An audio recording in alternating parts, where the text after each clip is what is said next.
Obviously, Porsche worked on their internal Kaizen, so then it started working on fixing the supply base.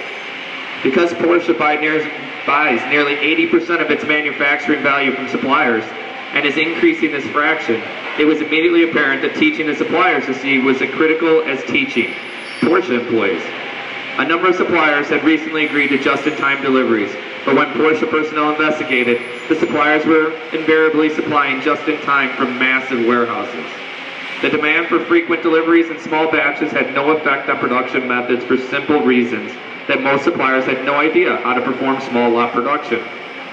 Teaching 950 suppliers to see was clearly hopeless, given Porsche resources and small fraction of most suppliers' output bought by Porsche.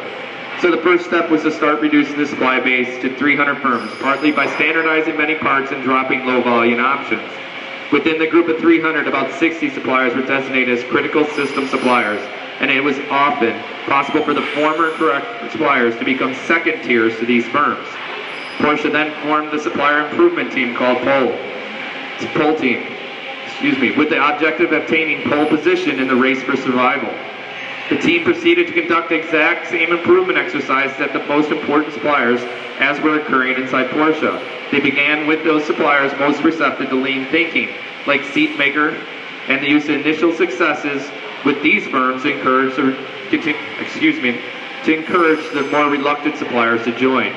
The objective was to get material to flow continuously through the suppliers as Porsche pulled it, while at the same time dramatically reducing both the number of defective parts and the need for Porsche to assign 100 workers to incoming inspection. Okay, so obviously you can't do it without your teammates, whether they're internal or external. We talk about it all the time. We all have customers internal, just as we do have vendors external. Okay, so it's always somebody's passing through. So it's also helping that person. So if value added needs something and they realize something way better, they need to go talk to their vendor, who would be the molding and glue, right? So they need to help teach. It's the same thing as going out externally as it is internally.